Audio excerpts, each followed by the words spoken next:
अच्छा जी, कल हमने डिस्कशन स्टार्ट की थी इन्वेंट्री मैनेजमेंट के एरिया में, और उसमें हमने इन्वेंट्री मैनेजमेंट का ऑब्जेक्टिव क्या है, इन 4 कॉस्ट को एनुअल बेसिस पे मिनिमाइज करना। इन 4 कॉस्ट को लेके कल हमने जो 2 कॉस्ट है, रीऑर्डर लेवल, रीऑर्डर कॉस्ट और इन्वेंट्री होल्डिंग कॉस्ट, इन 2 कॉस्ट को मिनिमाइज करने का तरीका EOQ के थ्रू सीखा था कि हम एनुअल ऑर्डरिंग कॉस्ट जिस तरह कैलकुलेट की जाती है, एनुअल होल्डिंग कॉस्ट जो इस फॉर्मूला से कैलकुलेट की जाती है, इसको हम कैसे मिनिमाइज कर सकते हैं एनुअल बेसिस पे by following economic order quantity. ऐसा ऑर्डर साइज जिसको अगर हम फॉलो करें, economic order quantity is a reorder size, supplier को हम कितनी क्वांटिटी ऑर्डर करें कि इन 2 हेड्स की जो कॉस्ट है वो सालाना बेसिस पे, इन दोनों का सम सालाना बेसिस पे मिनिमाइज हो जाए। EOQ के डिस्कशन में हमने कॉस्ट का behaviour, annual ordering cost, annual holding cost का बिहेवियर देखा था, और इन दोनों के सम टोटल ऑफ दीज 2 उसका बिहेवियर देखा था। और यहाँ पे हमने EOQ को आइडेंटिफाई किया था जहाँ पे टोटल कॉस्ट मिनिमम है, और हमारी ये भी बात हुई थी जहाँ पे टोटल कॉस्ट मिनिमम होती है EOQ के ऊपर, वहाँ पे ये दोनों कॉस्ट का टोटल आपस में बराबर भी होता है, विद 1 एक्सेप्शन। एक एक्सेप्शन आएगी जहाँ पे EOQ पे ये दोनों बराबर नहीं होंगी, आगे चल के हम उसको डिस्कस करेंगे, but the general guideline is at EOQ annual ordering cost and annual holding cost are equal. EOQ का फार्मूला हमने देखा था और उस पर हमने एक इलस्ट्रेशन भी देखी थी। एनी क्वेश्चन, कोई सवाल कल के लेक्चर से, कोई चीज समझ नहीं आई, पूछिए।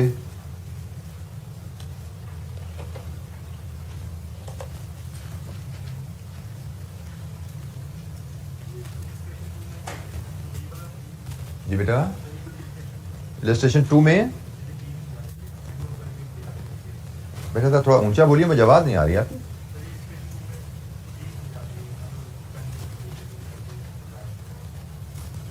इसमें बेटा समझने वाली बात मुझे बताइए, क्या लिखा हुआ डी की definition, annual quantity to be purchase from raw material, ये डी की इंटरप्रिटेशन लिखी हुई है। और इलस्ट्रेशन 2 में जब जाते हैं तो अब आप बताइए आपको यहाँ से क्या समझ नहीं आ रहा। साल में अपने सप्लायर से कितना मटेरियल खरीदना है, ये डी होता है। तो यहाँ पे आपको कहाँ से दिक्कत है, साल में हमने कितना मटेरियल खरीदना है जी बेटा।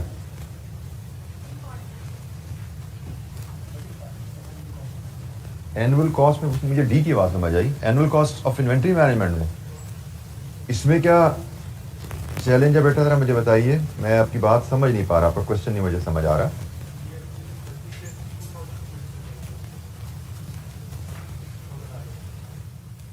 $60,000 आपका ये आ रहा है annual demand, this is your D, और 5,000 मंथली डिमांड है बेटा, हमें सालाना डिमांड चाहिए होती है, इसलिए आपको कहा जाता है बार बार पढ़ा कीजिए और ध्यान से पढ़ा कीजिए। डी सालाना डिमांड, उसमें आपको 5,000 मंथली डिमांड दी हुई है, तो 5,000 को 12 से ज़रब देंगे, सालाना डिमांड आ जाती है जी। कोई और सवाल कल के लेक्चर से? अच्छा, एक इलस्ट्रेशन और देखते हैं इस पे, फिर कोई मजीद क्वेश्चन हमारे ध्यान में आएगा तो उसको डिस्कस करेंगे। Illustration number 4, what are the annual holding cost for item G. Annual holding cost हमसे कहा गया जी कैलकुलेट करके बताइए। Company uses economic order quantity, हमें बता दिया गया है कंपनी EOQ को फॉलो कर रही है to determine the purchase order quantities for the material. The demand for the material Z90 is 270,000 units per year. The item cost rupees 200 per unit, and the annual holding cost is 7.5% of the purchase cost per year. The cost of placing an order for the item is 1,000. What are the annual holding costs for the material item Z?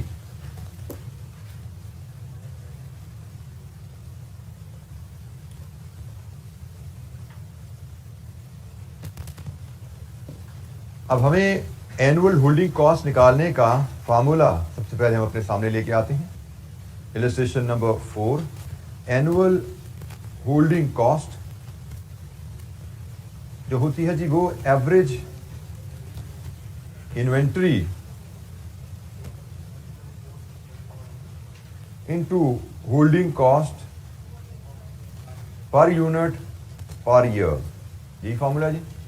और जहां तक तो holding cost की बात है, उसने बड़ा clearly हमें कह दिया होल्डिंग कॉस्ट तो परचेज प्राइस का 7.5% है। Annual holding cost purchase price का 7.5% है। तो जनाब परचेज प्राइस 200 है, सालाना होल्डिंग कॉस्ट इसका 7.5% है। ये तो उसने सीधा सीधा बता दिया हमें। अब हमें एवरेज इन्वेंट्री चाहिए। तो एवरेज इन्वेंट्री क्या होता है जी? Order size by 2। और ऑर्डर साइज उसने कहा कैसे निकालना है? ईओक्यू से।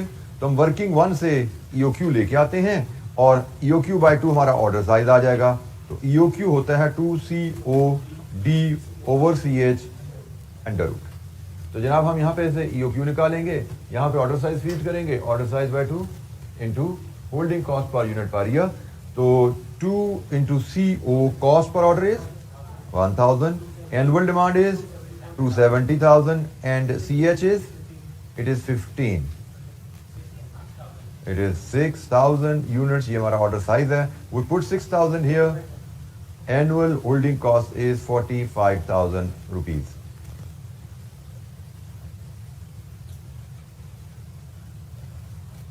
So हमने एनुअल ऑर्डरिंग कॉस्ट कैलकुलेट करना, एनुअल होल्डिंग कॉस्ट कैलकुलेट करना सीखा, ईओक्यू कैलकुलेट करना सीखा। और हमने ईओक्यू का मतलब सीखा है, ईओक्यू का मतलब है ऐसा ऑर्डर साइज जिसको अगर हम फॉलो करेंगे तो हमारा उस प्रोडक्ट से रिलेटेड एनुअल ऑर्डरिंग और एनुअल होल्डिंग कॉस्ट का सम मिनिमम हो जाता है। और हमारा ऑब्जेक्टिव इन्वेंट्री मैनेजमेंट क्या है? ओवरऑल इन्वेंट्री रिलेटेड कॉस्ट को मिनिमाइज करना। उनमें से 2 कॉस्ट को मिनिमाइज करने के लिए हमने ईओक्यू को फॉलो करना सीखा। ईओक्यू की कैलकुलेशन मजीद भी आगे देखेंगे, बट फिलहाल अब हमें अगली कॉस्ट की तरफ मूव करना है।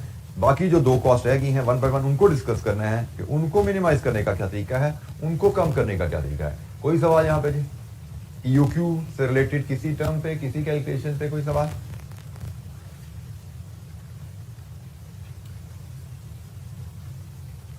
अच्छा जी, नेक्स्ट हम मूव करते हैं परचेज कॉस्ट को मिनिमाइज करने के लिए। परचेज कॉस्ट हम द प्राइस दैट वी पे टू द सप्लायर। अब हम चाह रहे हैं कि परचेज कॉस्ट को मिनिमाइज कैसे कम से कम किया जाए। तो उसके लिए तरीका होता है कि हम अपने सप्लायर से निगोशिएट करें कि वो हमें कुछ डिस्काउंट दे दे। जनरली परचेज कॉस्ट को मिनिमाइज करने के लिए हम सप्लायर के पास जाते हैं और उनसे कहते हैं जी हमें कुछ डिस्काउंट दें, परचेज प्राइस कम करें हमारी।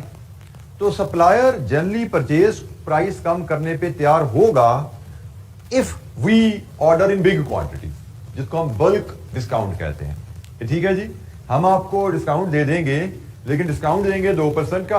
अगर आप हमें ऑर्डर दें 10,000 यूनिट्स का एट अ टाइम, 10,000 यूनिट का ऑर्डर करो तो डिस्काउंट दे देंगे। अब हम पहले ईओक्यू निकाले बैठे हैं जो शायद 6,000 आया था। सप्लायर के पास ईओक्यू हमने निकाला कि ऑर्डरिंग और होल्डिंग कॉस्ट को कम करने के लिए 6,000 का ऑर्डर साइज फॉलो कर रहे हैं। अब हम सप्लायर के पास गए, वो कहते हैं 10,000 का ऑर्डर करें फिर मैं डिस्काउंट देता हूं। अब परचेज कॉस्ट को कम करना है तो 10,000 का ऑर्डर साइज।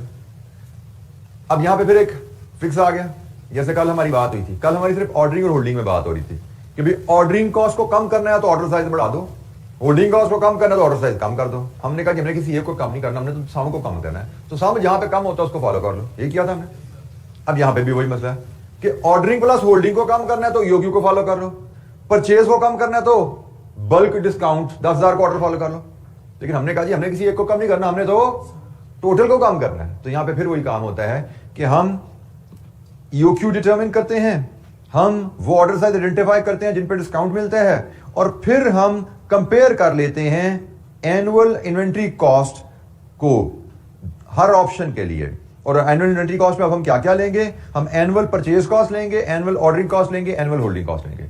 अब हम तीनों को शामिल कर लेंगे कि इन तीनों का सम जिस ऑप्शन पे मिनिमम है वो ईओक्यू पे तीनों का सम मिनिमम आता है या बल्क ऑर्डर साइज पे इन तीनों का सम मिनिमम आता है। जिस ऑप्शन पे इन तीनों कॉस्ट का सम मिनिमम आएगा हम उस ऑप्शन को फॉलो करेंगे। ईओक्यू पे हम जब सम लगाएंगे तो परचेज प्राइस पे डिस्काउंट तो नहीं मिलेगा, लेकिन हमारा ऑर्डरिंग प्लस होल्डिंग कम से कम होगी।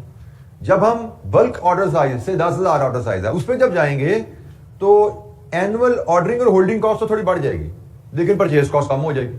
तो हमने तो देखना है टोटल कहां पे कम होता है। तो हम 3 हेड्स का टोटल देखेंगे इस केस में। कल हमने एग्जांपल की थी 2 हेड्स को कंसीडर कर रहे थे, 2 का टोटल सिर्फ देख रहे थे। दो का टोटल देखा था काम मिनिमम हो रहा है। अब तीसरी कॉस्ट भी बीच में इन्वॉल्व हो रही है। अब हम परचेज कॉस्ट को मिनिमाइज करना चाहते हैं, उसका तरीका सिर्फ डिस्काउंट मिलना है। और डिस्काउंट जब सप्लायर ऑफर करेगा वो जनरली आपको लार्जर ऑर्डर साइज पर डिस्काउंट ऑफर करता है। तो अब हमारे लिए चॉइस आ जाती है हम ईओक्यू को फॉलो करें या लार्जर ऑर्डर साइज को फॉलो करें जिस पे डिस्काउंट मिलना है। तरीका रहेगा हर अवेलेबल ऑप्शन के लिए 3 कॉस्ट का सम बनाइए एनुअल बेसिस पे। एनुअल बेसिस पे 3 कॉस्ट का सम बनाइए, परचेज, ऑर्डरिंग, होल्डिंग, और जिस ऑप्शन पे इन 3 का सम मिनिमम है उस ऑप्शन को आप प्रेफर करेंगे। ईओक्यू पे तीनों का सम मिनिमम है, आप कहेंगे ईओक्यू को फॉलो करो। लेकिन आपको लगता है बल्क डिस्काउंट जो बड़ा ऑर्डर साइज है उस पे तीनों का सम मिनिमम है, आप कहेंगे EOQ is not the best now. जब तो डिस्काउंट नहीं ना मिल रहा EOQ is the best order size, लेकिन जब डिस्काउंट आ जाएगा then EOQ may not be the best order size. हमें देखना पड़ेगा, शायद ईओक्यू बेस्ट हो अभी भी, लेकिन शायद हो सकता है जो डिस्काउंट वाला ऑर्डर साइज है वो बेस्ट हो जाए। तो हम कंपैरिजन करके देखते हैं। तो एक इलस्ट्रेशन है जिसकी हमारे पास, illustration 6, let's have a look at that.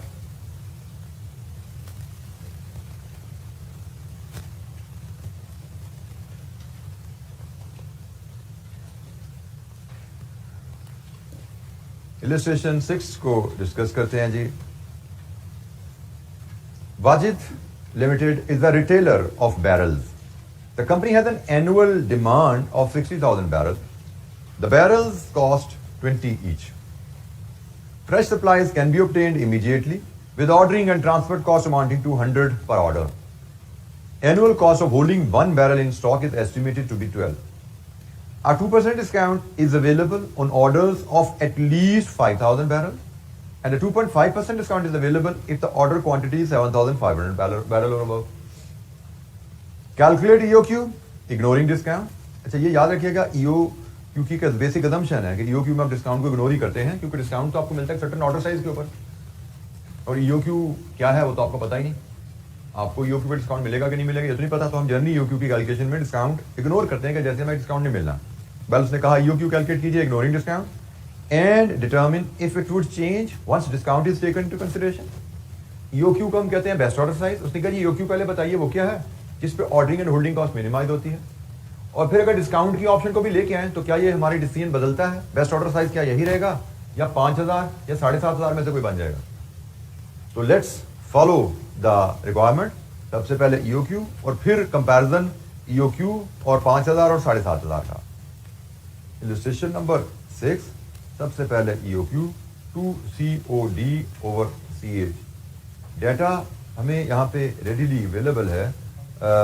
2CO क्या है 1000 और D 60,000, CH 12, EOQ 3162 units. Economic order quantity 2 into 1,000 rupees per order into 60,000 unit सालाना डिमांड। एग्जामिनर हमें मंथली डिमांड कभी देगा, कभी क्वेश्चन में क्वार्टरली डिमांड देगा, कभी सालाना दे देगा। हमें ख्याल रखना है हमें डी सालाना डिमांड चाहिए होती है। Over CH holding cost of 1 unit for 1 year. यहाँ पे भी ख्याल रखना है एग्जामिनर कभी आपको CH holding cost per month बता देगा, तो आपको पता होना चाहिए फार्मूला में जो CH आती है वो पर एनम सालाना आती है, पर मंथ को भी 12 से देनी पड़ सकती है। ठीक है, तो ये इसलिए आपको डिस्क्रिप्शन क्लियरली पता होनी चाहिए। ये वेरिएबल कॉस्ट पर ऑर्डर है, ये सालाना quantity to be purchase from the supplier है, ये 1 यूनिट को 1 साल तक अपने पास रखने की होल्डिंग कॉस्ट है। होल्डिंग कॉस्ट है, स्टोरेज कॉस्ट नहीं है। होल्डिंग कॉस्ट में स्टोरेज कॉस्ट भी शामिल होती है, होल्डिंग कॉस्ट में फाइनेंस कॉस्ट भी शामिल होती है, होल्डिंग कॉस्ट में इंश्योरेंस कॉस्ट भी शामिल है। होल्डिंग कॉस्ट के कई कंपोनेंट हैं। Storage cost is just a component, one component of holding cost. तो जनाब हमारे पास EOQ 3162 आ गया। अब हमें 3 ऑप्शंस आ गई हमारे सामने जिनको हमें कंपेयर करने हैं। एक है EOQ 3162, दूसरी है 5,000 जिस पे डिस्काउंट मिलता है 2% का, और तीसरी है 7,500 जिस पे डिस्काउंट मिलता है 2.5% का। तो जनाब हमें ऑर्डर साइजेस को कंपेयर करने हैं। 3162, 5,000 और 7,500। हमने जो असूल सीखा है कि हमें डिस्काउंट लेना है या नहीं लेना, उसके लिए हमें अब इन ऑप्शंस के लिए annual cost of purchase, holding and ordering calculate करनी है, और फिर इन तीनों कॉस्ट का सम लेना है। जिस ऑप्शन के ऊपर इन तीनों का सम मिनिमम होगा उस ऑप्शन को हम रिकमेंड करेंगे कि भाई ये ऑर्डर साइज बेस्ट है। तो वन बाय वन हम बात शुरू करते हैं। यहाँ पे ख्याल रखिएगा, हम एनुअल परचेज कॉस्ट कैलकुलेट करने जा रहे हैं। चलिए मैं इसको पहले वर्किंग में ले जाता हूँ, सारी चीज़ें वर्किंग में ले जाता हूँ। Annual purchase cost working one, purchase cost is equal to annual demand multiplied with purchase price per unit. तो जनाब केस नंबर वन, अगर हम ईओक्यू को फॉलो कर रहे हैं तो हमारी परचेज कॉस्ट क्या आएगी? Annual demand 60,000 multiplied with purchase price per unit, कोई डिस्काउंट नहीं मिलेगा हमें, 20 रुपीज पर यूनिट। तो ये बनी जनाब 1.2 मिलियन। ऑप्शन नंबर टू, हम ऑर्डर साइज 5000 यूनिट्स का फॉलो करें। 5000 यूनिट्स को फॉलो करेंगे तो जनाब एनुअल डिमांड तो यही है, लेकिन डिस्काउंट मिलेगा 2% का। लीजिए जी, प्राइस हमारी 2% कम 176,000 हो जाएगी। और अगर हम ऑर्डर साइज फॉलो करेंगे 7500 यूनिट्स का, तो डिमांड तो वही 60,000 है, लेकिन प्राइस 20 इंटू 97.5% हो जाएगी 70। लीजिए जी, ये हमारी तीनों ऑप्शन में परचेज कॉस्ट क्या आएगी। अब यहाँ पे आपको मैं कॉमनली गलती बता दूं जो मुझे सुनने में लगा, आपसे भी होने लगी थी। यहाँ पे एनुअल डिमांड लेनी होती है भाई, ये फार्मूला मैंने इसीलिए लिखवाया। यहाँ पे ऑर्डर साइज नहीं लेना, हम सालाना परचेज कॉस्ट, जब हम ईओक्यू का ऑर्डर करते रहेंगे, 3162 का ऑर्डर किया करेंगे, खरीदेंगे तो साल में 60,000 ही ना सालाना परचेज कॉस्ट। 5000 ऑर्डर साइज रखेंगे साल में परचेज कॉस्ट, 7500 ऑर्डर साइज रखेंगे साल में परचेज कॉस्ट। तो जनाब इसको हम फीड करते हैं 1.2 मिलियन 1176,000 1170,000। होल्डिंग कॉस्ट वर्किंग 2 बनाते हैं जिसकी होल्डिंग कॉस्ट हमारी होती है जी एवरेज इन्वेंट्री। अब मैं थोड़ा फार्मूला स्किप कर रहा हूं क्योंकि हम पहले काफी दफा फार्मूला लिख चुके हैं। At EOQ order size by 2 into CH12 कितनी आई जी? 18972 18972। 5000 यूनिट्स को फॉलो करेंगे, 5000 बाय 2 इंटू 12 कितना जी? 30,000। 7500 यूनिट्स को फॉलो करेंगे तो 7500 बाय 2 इंटू 12 45,000। लीजिए जी, ये हमारे पास होल्डिंग कॉस्ट की कैलकुलेशन आ गई under 3 scenarios. Order size by 2 हमें एवरेज इन्वेंट्री मिलती है, average inventory into holding cost per unit per year 18972 30,000 and 45,000। Ordering cost working 3। Ordering cost हमारी होती है जी number of orders into cost per order. Number of orders कैसे आते हैं? Annual demand divided with order size. तो जनाब annual demand divided with order size into cost per order कितनी जी? 975। और एट 5000 यूनिट्स इसको फॉलो करेंगे 60,000 divide with 5000 into 1000 it is 12,000। और अगर 7500 यूनिट्स को फॉलो करेंगे तो इट इज 60,000 ओवर 7500 इंटू 1000 8,000। तो डिफरेंट ऑर्डर साइजेस पे हमारी एनुअल ऑर्डरिंग कॉस्ट क्या आ रही है हम देख रहे हैं। जैसे जैसे ऑर्डर साइज बढ़ रहा है एनुअल ऑर्डरिंग कॉस्ट कम हो रही है, जैसे जैसे ऑर्डर साइज बढ़ रहा है एनुअल होल्डिंग कॉस्ट बढ़ रही है। सो 18975 12,000 8,000। 1 बाय 1 सम करेंगे 1237 947 जी 121 8,000 122 000। ये जी cost option with the cost is the least. तो हमसे 2 बातें कही की थी। ईओक्यू बताइए क्या है, तो ईओक्यू तो 3162 हमने दे दिया। दूसरा मैं कहा था अगर 5,000 पे 2% और 7,500 पे 2.5% डिस्काउंट मिले तो आपका क्या EOQ की जगह ऑर्डर साइज बदलोगे आप? हमारा डिसीजन है यस। अगर डिस्काउंट मिल रहा है तो हम फिर 5000 यूनिट्स का ऑर्डर साइज फॉलो करना चाहेंगे। 7500 वाला ऑर्डर साइज तो बेशक डिस्काउंट ज्यादा है, लेकिन हमें तो वो ऑर्डर साइज चाहिए जिसपे टोटल इन्वेंट्री की कॉस्ट कम हो रही है। परचेज कॉस्ट बेशक यहां पर ही सबसे कम है, लेकिन हमने तो टोटल कॉस्ट को देखना है। तो टोटल कॉस्ट इन 3 हेड्स में ऑर्डर साइज बदलने से ये 3 कॉस्ट बदल रही है ना, सिर्फ ऐसे ही है। ऑर्डर साइज बदलता है तो परचेज कॉस्ट बदलती है, ऑर्डर साइज बदलता है तो होल्डिंग कॉस्ट बदलती है, ऑर्डर साइज बदलता है तो ऑर्डरिंग कॉस्ट बदलती है। तो इसलिए क्योंकि तीनों कॉस्ट ऑर्डर साइज पे डिपेंडेंट है, हमने हर ऑर्डर साइज के लिए तीनों कॉस्ट को सालाना बेसिस पे कैलकुलेट कर लिया। जिस ऑर्डर पे टोटल कम से कम है उस ऑर्डर को हम रिकमेंड करेंगे। 5000 is the best order size now. Without discount offer EOQ is the best. अगर डिस्काउंट ना होता तो ये 12 लाख ही था, जहां मर्जी जाते, ये 12 लाख ही रहता है। तो भाई ये टोटल तो यहां सबसे कम है, 37947 है, इधर इसका टोटल 42000 है, इधर इसका टोटल 53000 है। इन दोनों का टोटल तो EOQ पे ही कम से कम है। लेकिन यहां से जब यहां जाते हो तो यहां पे आप देख लो 37 से 42 हो रहा है, तकरीबन 4500 का इजाफा आ रहा है, 4000 का इजाफा आ रहा है, तकरीबन 38,000 ही बन गया ना। ये 38,000 से 42 पे जा रहा है। यहां से यहां पे जाने में इन दो कॉस्ट में टोटल में सिर्फ 4000 का तकरीबन इजाफा आया है। लेकिन यहां पे कितनी कमी होगी है? 24,000 की। तो हम ऑर्डर साइज बढ़ाते हैं, इधर तो 4000 का इजाफा आता है, लेकिन इधर 24,000 की कमी आ जाती है। तो नेट में मैं देख रहे हैं तकरीबन 20,000 का फायदा होता नजर आ रहा है। लेकिन यहां से यहां जाने में कमी सिर्फ 6000 की मजीद आ रही है, लेकिन इजाफा 9000 का आ रहा है, 11,000 का बल्कि आ रहा है। 42 से 53 पे चले जाते हैं। कमी सिर्फ 4000 की है, इजाफा यहां पे 11,000 का हो जाता है आगे जाने में। इसका मतलब आगे जाने में हमें नुकसान हो रहा है। तो इसलिए हमने टोटल को बैरल देखा है। टोटल कहां पे लीस्ट है? 12,18,000 is the least to total cost under these 3 head. So we recommended 5000। That is the best order size now. जी जनाब, एनी क्वेश्चन, कोई सवाल?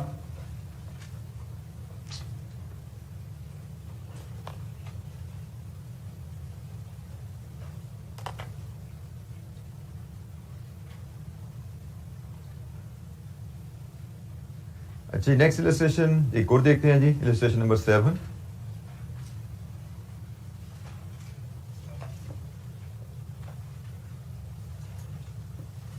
इलस्ट्रेशन नंबर 7 एक और एक्टिविटी, दाऊद लिमिटेड।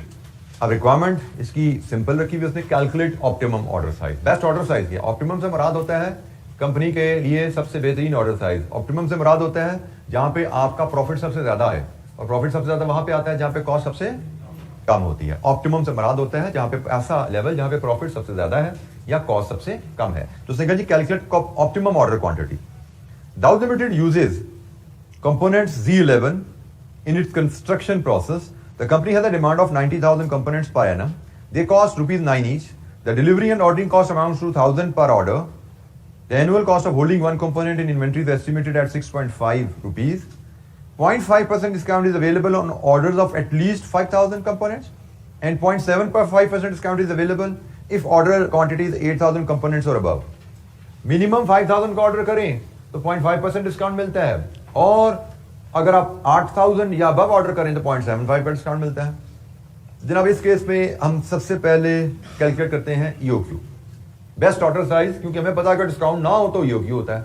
डिस्काउंट आने के बाद EOQ may not be the best order size. हो सकता है डिस्काउंट आने के बाद भी वो बेस्ट रहे, लेकिन हमें उसको देखना पड़ेगा। तो पहला स्टेप ऐसे केस में होगा हमेशा EOQ कैलकुलेट करना, और उसके बाद होगा EOQ और बाकी ऑर्डर साइजेस का comparison.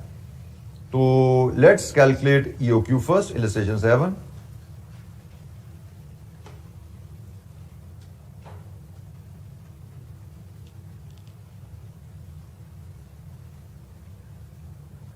To CO 1000, D 90,000, CH 6.5, 5 to 6 2 units.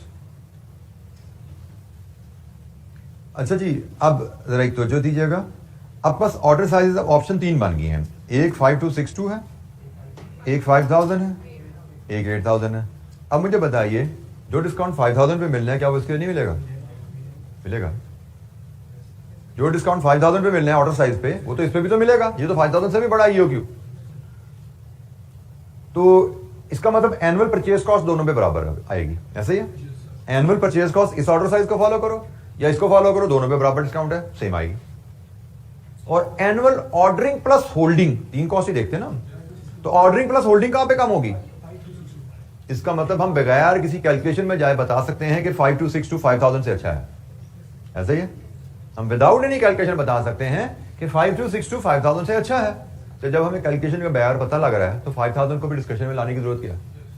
तो हम सिर्फ इसको कंपेयर करेंगे आप, ठीक है। पिछले एग्जांपल में ईओक्यू हमारा डिस्काउंट की दोनों ऑप्शन से कम था, तो हमें 3 ऑप्शन कंपेयर करनी पड़े कि डिस्काउंट ना मिले ईओक्यू पे तो क्या होता है, 2% डिस्काउंट मिले तो क्या है, और 2.5% डिस्काउंट मिले तो क्या है। अब इस पे भी डिस्काउंट मिल जाता है, ईओक्यू पे भी डिस्काउंट मिल जाता है, तो ईओक्यू यकीनन इससे बेहतर है क्योंकि डिस्काउंट सेम है दोनों पे। और ईओक्यू पे ऑर्डरिंग प्लस होल्डिंग मिनिमम होती है, वो तो हमें पहले पता है। ऑर्डरिंग प्लस होल्डिंग यहाँ पे मिनिमम है, इससे बेहतर है। परचेज कॉस्ट बराबर है, तो टोटल में तो ये अच्छा हो गया ना। तो हमने कहा जी जब ये अच्छा है इससे, इसको तो साइड पे करो। इसका मतलब हमें सिर्फ 2 ऑर्डर साइजेस कंपेयर करने हैं। हमें 5262 ईओक्यू और 8000, ये 2 ऑर्डर साइज हैं जिनको हम कंपेयर करेंगे।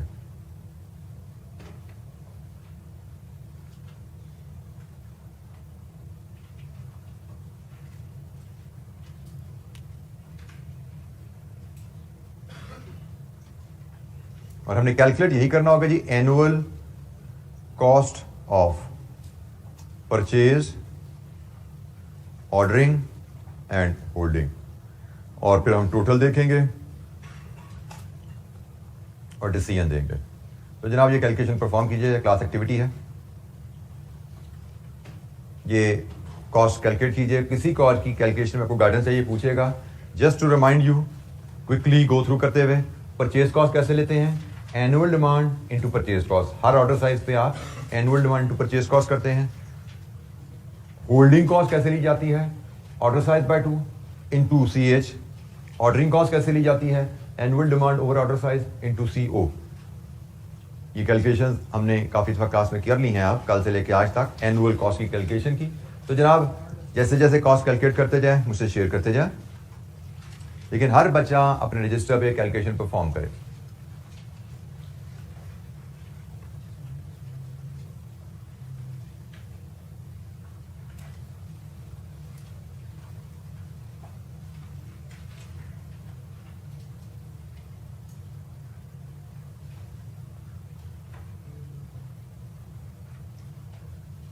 परचेज कॉस्ट हमें पता है, ईओक्यू पे भी डिस्काउंट मिल रहा है हमें। हमारी स्टैंडर्ड परचेज प्राइस यहां पे 9 रुपये है। 9 रुपया per unit is a cost और 0.5% डिस्काउंट है। परचेज कॉस्ट बोल रहे हैं आप 805950, वेरीफाई कीजिएगा जी। दूसरे की परचेज कॉस्ट 803925, 17101, 26,000। गलत बोले, ऑर्डर साइज बढ़ने से ऑर्डरिंग कॉस्ट कम होती है। तो बोल रहा, मैंने तो ऑर्डरिंग कॉस्ट लिखा हुआ ना पहले भाई। 17101 होल्डिंग कॉस्ट बोल रहे हो, 26,000 होल्डिंग कॉस्ट है। ऑर्डरिंग कॉस्ट कैलकुलेशन वेरीफाई करते जाइए। किसी कैलकुलेशन पे कोई डिसएग्रीमेंट है आपका तो पूछिएगा, क्योंकि आपके क्लास फेलोज ये कैलकुलेट कर रहे हैं। कोई एरर हो सकती है, मैं आंसर से नहीं देख रहा, कोई एरर हो सकती है। तो आपको अगर नोट करें कोई एरर किस कैलकुलेशन में डिसएग्रीमेंट है तो पूछिए। 17104, 11250, 840, 156, 156 हो नहीं सकता, 155 होगा शायद, जो आपने वैल्यू मुझे बोली है। 155, 841, 175। तो हम यहां पे देखते हैं EOQ is the best. Optimal order size is EOQ, best order size is EOQ। In 3 heads का सम EOQ पे मिनिमम है। वेरीफाई कीजिए कैलकुलेशन, किसी कैलकुलेशन पे कोई डिसएग्रीमेंट है तो पूछिए। और फिगर्स यहाँ पे ख्याल किएगा, हम डेसिमल रुपीज में जब वैल्यू ले रहे हैं तो हम डेसिमल नहीं लगाते, राउंड ऑफ करते हैं। और राउंड ऑफ करना आपको आना चाहिए।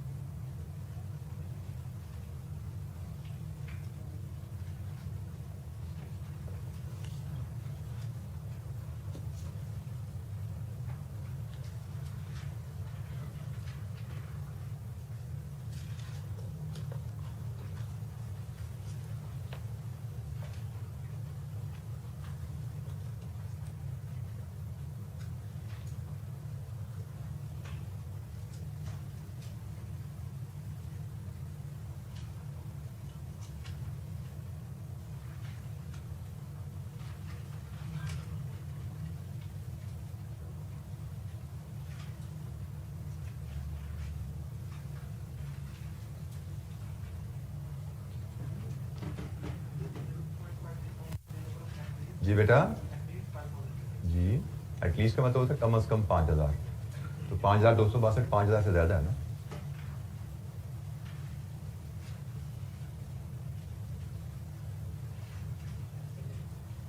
ठीक है बेटा जी, जनाब सबकी कैलकुलेशंस होगी जी, वेरीफाई कंप्लीट कीजिए।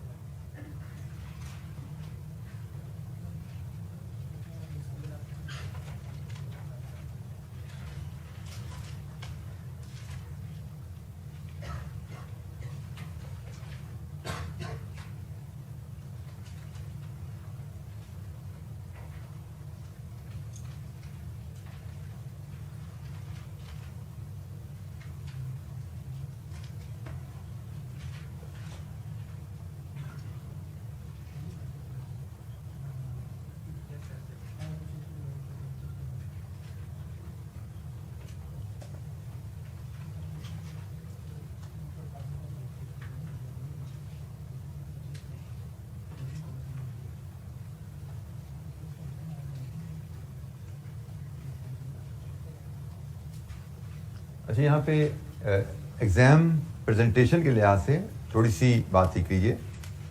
अक्सर स्टूडेंट्स वैल्यूज़ मैं ऑब्ज़र्व करता हूँ, वैल्यूज़ लिखते हुए कोई गलती हो जाए तो ओवरराइट करने में चले जाते हैं। पहले 6 लिखा हुआ था, 6 को 8 बना देंगे, 2 लिखा हुआ था, 2 को 3 बनाएंगे।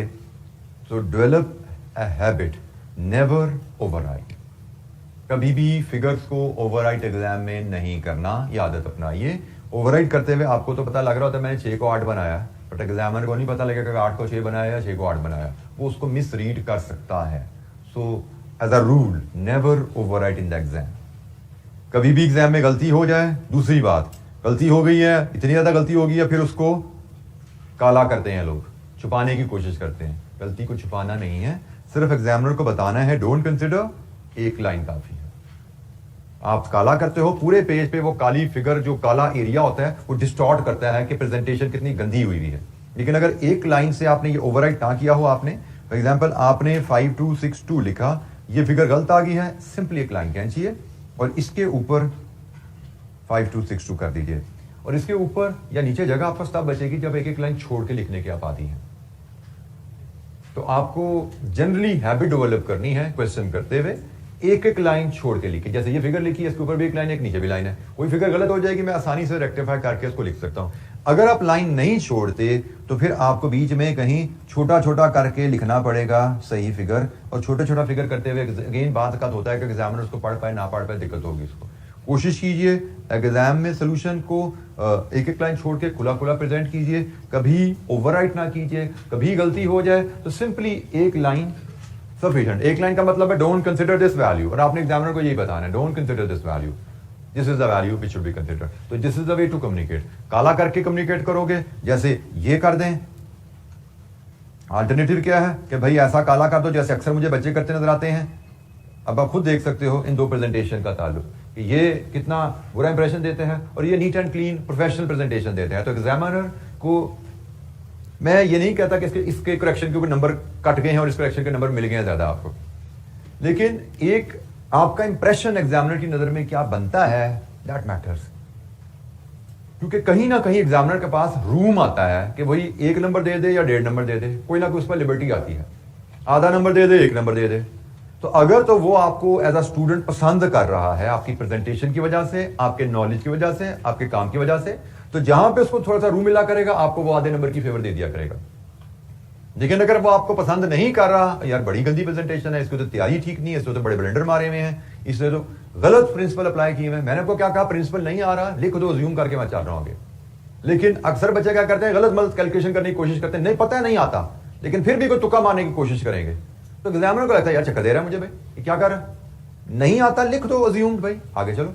तो जब एग्जामिनर को पता लग रहा है आप एक अच्छे तरीके से जो आता है वो करते जा रहे हो, जो नहीं आ रहा उसको बताते जा रहे हो भाई ये मुझे चीजें नहीं आती, तो उसके दिन एक अच्छा इमेज बन रहा है। लेकिन अगर उसको इंप्रेशन मिले कभी प्रेजेंटेशन भी खराब है, चक्कर देने की कोशिश भी कर रहा है, तो फिर नंबर आपके कहीं ना कहीं काटता रहेगा। बल्कि मैं तो उसको ये कहता हूं कि अगर आपके इंप्रेशन उसके दिन में अच्छा बनाएगा, यार ये अच्छा स्टूडेंट है, उसने पूरा पेपर मार्क कर दिया, एंड में उसने टोटल किया, टोटल बना 49, बेटा 49 कैसे, छावला बचा था 49 क्यों हुआ, वो तो फिर नजर मारेगा, कोई मुझसे कोई मिशन तो नहीं होगी, मैंने कोई पार्ट स्किप तो नहीं कर दिया, क्योंकि उसके ज़हन में एक इमेज है यार ये बच्चा अच्छा है, इसको पास होना चाहिए था, फेल कर, ये ह्यूमन बिहेवियर है।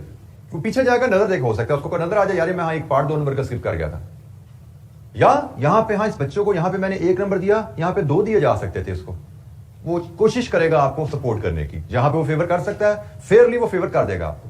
लेकिन अगर वो आपसे इरिटेट होता है कटिंग पे, गलतियों पे, आपकी प्रेजेंटेशन पे, वर्किंग रेफर नहीं हुई हुई, शुरू से इरिटेट होता है, एंड में 49 बनेगा, वो शुक्र करेगा फेल हो, वो पीछे नहीं जाएगा मैं चंगा है फेल हो गया ऐसे का बलेगा 3 मुंडा, तो आगे चला जाएगा, अगले पेपर में चला जाएगा, आपको दोबारा वो चांस नहीं देगा।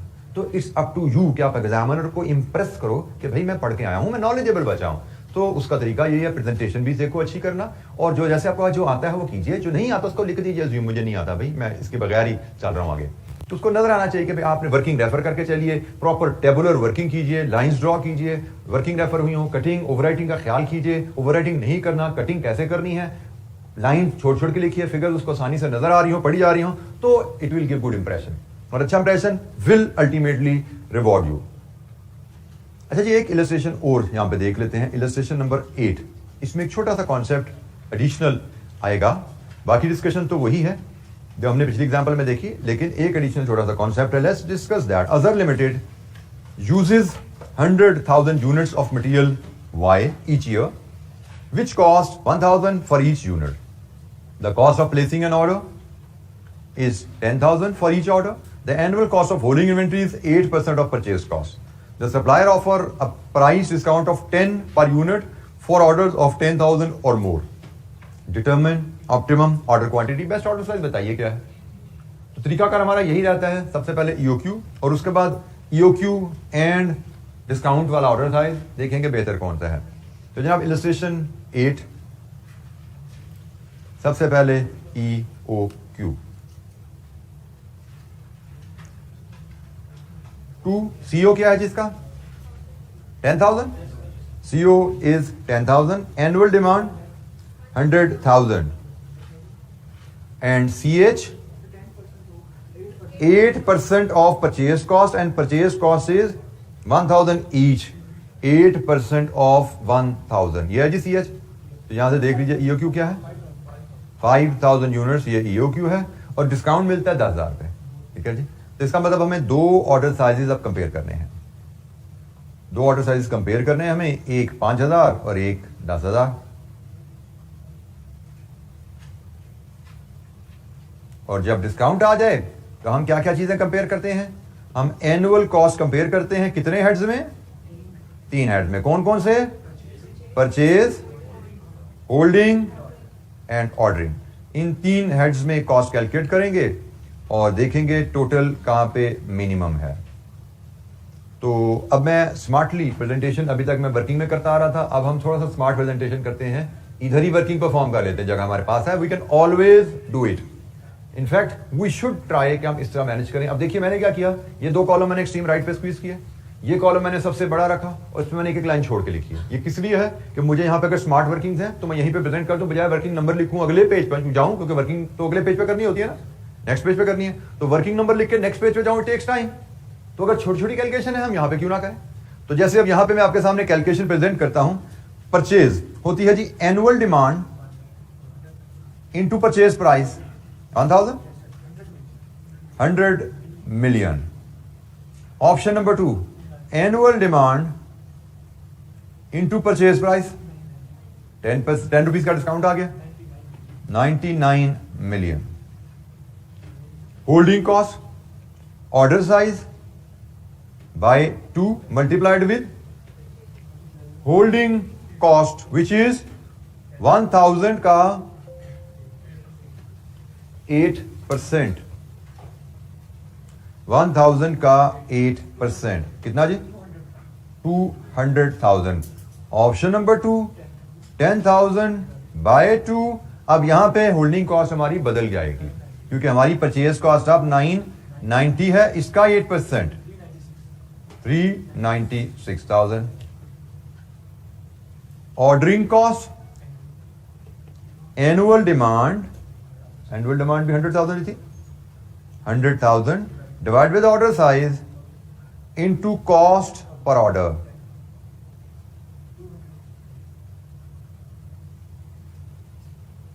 Annual demand divided with order size कितनी है जी? 100,000। तो लीजिए जी सम करते हैं। यहाँ पे 100,000,400,000, यहाँ पे आती है 99,496,000 और टोटल जहाँ पे कम है this is the optimal order size. यहाँ पे सवाल में जो कैश था, इससे पहले सवालों में हमारी होल्डिंग कॉस्ट कॉमन रहती थी, holding cost per unit common रहती थी, बट यहाँ पे होल्डिंग कॉस्ट का ताल्लुक परचेज प्राइस से है, तो डिस्काउंट के आने के साथ होल्डिंग कॉस्ट पर यूनिट भी बदल जाती है। इससे पहले जितने सवाल देखे हमने, डिस्काउंट है या नहीं है, होल्डिंग कॉस्ट पर यूनिट हमें गिवन थी। होल्डिंग कॉस्ट हमें यहां पे भी जैसे देखिए पर यूनिट गिवन थी 12 रुपए, पर यूनिट 12 रुपए है।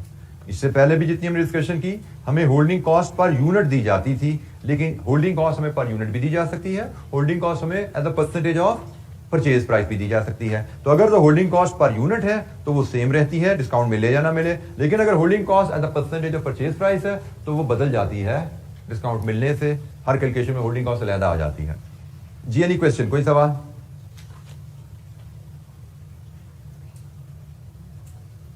अच्छा, जब हमने ऑर्डरिंग कॉस्ट, होल्डिंग कॉस्ट और परचेज कॉस्ट, तीन कॉस्ट से डील करना सीख लिया। अगर हमसे सिर्फ ऑर्डरिंग और होल्डिंग कॉस्ट की बात की जाए, हम ईओक्यू कर लेते हैं। अगर हमें ऑर्डरिंग, होल्डिंग और परचेज कॉस्ट तीनों को डिस्कस करने को कहा जाए तो हम ईओक्यू कैलकुलेट करते हैं और साथ डिस्काउंट को लेके इस अंदाज में कंपैरिजन कर लेते हैं। तो ये तीन कॉस्ट को हमें डिस्कस करने को कहा जाए, दो को कहा जाए, हम इनसे डील करना सीख चुके हैं। नाउ इज द टाइम हम चौथी कॉस्ट के बारे में थोड़ी सी बात करें।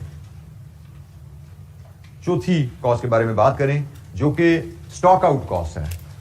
स्टॉक आउट कॉस्ट क्या है, उस पर हमारी बात हुई थी कि अगर हमारे पास कस्टमर आए और हमारे पास रॉ मटेरियल ना हो या खत्म हो जाए, जिसकी वजह से हम कस्टमर को डिलीवरी डेट टाइम पे डिलीवरी ना दे पाए, तो this is be getting stock out. Raw material खत्म होना इज स्टॉक आउट, और रॉ मटेरियल खत्म होने के नुकसानात को स्टॉक आउट कॉस्ट कहते हैं। रॉ मटेरियल खत्म होने के नुकसानात क्या हैं? Customer will go back, drop of sale, loss of sale, loss of profit, loss of reputation, ये सारी चीजें आपकी स्टॉक आउट कॉस्ट हैं। स्टॉक आउट कॉस्ट को कम से कम रखने का तरीका सिर्फ एक है कि आप स्टॉक आउट ही ना हो। You avoid stock out, stock out को अवॉइड करो। जब स्टॉक आउट नहीं होगे तो स्टॉक आउट के नुकसानात से बचे रहोगे। तो अब हमने देखना है कि हम स्टॉक आउट कॉस्ट को मिनिमाइज या अवॉइड करने के लिए स्टॉक आउट होने को कैसे रोक सकते हैं। तो जनाब, स्टॉक आउट से बचने का तरीका क्या है कि आप रीऑर्डर लेवल सेट करो। ईओक्यू था रीऑर्डर क्वांटिटी, यह है रीऑर्डर लेवल। रीऑर्डर लेवल से मुराद नया ऑर्डर कब प्लेस करना है, कितने यूनिट्स हमारे पास रह जाएं तो नया ऑर्डर प्लेस करना है। असूल बड़ा सीधा सा है कि भाई जब भी हम नया ऑर्डर प्लेस करते हैं, usually there is a lead time involve. Supplier को जब भी ऑर्डर देते हैं, ये तो नहीं कि सप्लायर दरवाजे के हमारे बाहर खड़ा है फौरन हमारे पास माल रख देता है। हम सप्लायर को जब भी ऑर्डर देते हैं उसका एक लीड टाइम होता है। लीड टाइम से मुराद ऑर्डर से लेकर डिलीवरी तक का वक्फा, उसको लीड टाइम कहा जाता है। से हमारा सप्लायर का लीड टाइम 5 दिन है। हमारे सप्लायर का लीड टाइम 5 दिन है और हमें पता है हमने आज ऑर्डर किया तो 5 दिन बाद ऑर्डर डिलीवर होना है। तो फिर हमें ख्याल रखना है कि हम ऑर्डर तब करें जब 5 दिन का स्टॉक हमारे पास पड़ा हो। अगर हम 5 दिन का स्टॉक, रीऑर्डर लेवल 5 दिन का स्टॉक रह जाए हमारे पास, स्टॉक लेवल हमारा 5 दिनों के स्टॉक पे आ जाए, नया ऑर्डर प्लेस कर दो ताकि 5 दिन में ऑर्डर आने हैं तब तक हमारे पास स्टॉक पड़ा हो, इसको इस्तेमाल करते जाएं। बेसिक प्रिंसिपल रीऑर्डर लेवल का यही है। रीऑर्डर लेवल क्या होता है? It is an inventory level when reached new order should be placed. और असूल क्या है रीऑर्डर लेवल का कि रीऑर्डर लेवल डिपेंड करेगा आपका लीड टाइम कितना है, रीऑर्डर लेवल डिपेंड करेगा आपकी यूजेज कितनी है। फॉर एग्जाम्पल, आपका लीड टाइम 5 दिन है और आपकी डेली यूजेज 100 यूनिट्स है, तो आपका रीऑर्डर लेवल क्या हुआ? 500 यूनिट हाथ में रह जाए तो नया ऑर्डर प्लेस कर दो भाई, क्योंकि 5 दिन लगने ऑर्डर आने में, तो 5 दिन का माल ही रह गया हमारे पास। सिंपल सा कॉन्सेप्ट है रीऑर्डर लेवल का। लेकिन ये इतना सिंपल तभी है जब आपका लीड टाइम भी सर्टेन है और डिमांड भी, यूजेज भी कांस्टेंट है। आपको पता है भाई 5 दिन में ही माल आना है, या हम 5 दिन की जगह 1 वीक कह लेते हैं। हम कहते हैं हमें पता है जी हमारा 5 वीक्स पे ले जाते हैं हम इसको, या दिन में ले, एक ही बात है। चले, हमने कहा जी 5 दिन में हमारा लीड टाइम है और हमारी डेली यूजेज है वो 100 यूनिट्स है। अगर तो ये दोनों ही लॉक है ना, तो फिर तो रीऑर्डर लेवल बड़ा सिंपल है। 500। 5 दिन में सप्लायर की गारंटी है जी, 5 दिन में पक्का माल पहुंचे ही पहुंचे, ऊंच नीच नहीं होगी। और डिमांड भी हमें पता भी हमें फिक्स ऑर्डर है, 100 यूनिट्स ही हम रोज इस्तेमाल करते हैं, तो भाई 500 यूनिट हाथ में रह जाए, we should place the order. इसके लिए हमारी दो बेसिक सी कैलकुलेशन है जी, इलस्ट्रेशन 10 एंड 11, इनको जरा गो थ्रू करते हैं। इलस्ट्रेशन 10 एंड 11, इलस्ट्रेशन 10 को सिर्फ देखते हैं जी हम। Using the data of Wajid limited from illustration 6, illustration 6 में वाजिद लिमिटेड कहाँ पे आ जी, इलस्ट्रेशन 6 अभी हमने की थी वाजिद लिमिटेड, जिसमें बैरल्स की कोई कहानी है। 60,000 बैरल चाहिए होती हैं हमें, 20 रुपए के हिसाब से खरीद देते हैं, ऑर्डर कॉस्ट 1000 रुपया है, और हमने वहाँ पे EOQ सेलेक्ट किया था। बैरल से कहता है जी यहाँ पढ़ लेते हैं, उसने कहा जी वाजिद लिमिटेड का डाटा देखिए, अज्यूम कीजिए कंपनी EOQ को फॉलो कर रही है, 5262 को फॉलो कर रही है as it order quantity, and it now takes 2 weeks for an order to be delivered. Sorry 3162 illustration 6 EOQ is 3162। तो जनाब वो कहता है जी how much inventory will it have on hand when order is placed, मतलब reorder level बताओ। तो हमने कहा जी जब लीड टाइम 2 हफ्ते है तो हमारे पास 2 हफ्ते का माल होना चाहिए। तो 2 हफ्ते का माल, साल की रिक्वायरमेंट कितनी है इसकी,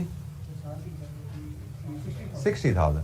साल की रिक्वायरमेंट 60,000 है, और साल में कितने हफ्ते होते हैं, 52। तो 2 हफ्ते की रिक्वायरमेंट कितनी है, 2308 यूनिट्स। ये जी हमारा रीऑर्डर लेवल है, वही जो भी डिस्कशन की थी, वीक्स 2 वीक्स हमारा लीड टाइम है, और ये हमारी वीकली डिमांड आ गई। 1 हफ्ते में हमें कितना माल चाहिए और हमारा लीड टाइम कितने हैं हफ्ते है, ये जो फॉर्मूला के सामने आ रहा है। डिमांड पर वीक ये है जनाब, और lead time in weeks 2 weeks, ठीक है जी। इसको आप यहां पे अगर कैलकुलेट कर लें, डिमांड पर वीक और लीड टाइम इन वीक्स, ये डिमांड पर वीक है 60,000 ओवर 52, और लीड टाइम 2 वीक्स है। यहां से आपका 2308, ये आपका रीऑर्डर लेवल आ गया। एनी क्वेश्चन, कोई सवाल? अच्छा, इसका पार्ट 2 और इलस्ट्रेशन 11 जो रिवीजन है इसको हम कल करेंगे इंशाअल्लाह जी बेटा। GTS भी होगा, मंथ भी होगा, जैसे मैंने आपको पिछली भी एक्टिविटी थी उसमें मैंने कहा 5 दिन है, 5 दिन है तो डेली यूजेज ले लो। 5 दिन इंटू 100 में कीजिए ना एग्जाम्पल, 100 रोज 100 यूनिट इस्तेमाल करते हो, लीड टाइम 5 दिन है, तो भाई 100 इंटू 5, हफ्ते में इतना इस्तेमाल करते हो, लीड टाइम 2 वीक्स है तो वीकली यूजेज इंटू वीक्स, तो पर डे है या पर वीक है, जिसका मर्जी, पर मंथ है उससे क्या फर्क पड़ता है। असूल ये है usage during lead time, lead time में जितने माल की जरूरत है वो रखो अपने पास, ऑर्डर प्लेस कर दो जी बेटा। ये वैल्यू हमें एक तो ये बता रही है कि यस 2 वीक्स में हम इतना यूज करते हैं, लेकिन दूसरा हमें ये बता रही है जब इतने यूनिट्स रह जाएं ऑर्डर प्लेस कर देना, क्योंकि 2 वीक्स में हम इतना इस्तेमाल करते हैं और ऑर्डर आने में 2 हफ्ते लगते हैं। आज के लिए इतना ही, बाकी इंशाल्लाह कल डिस्कशन को कैरी करेंगे। थैंक यू, अस्सलाम वालेकुम।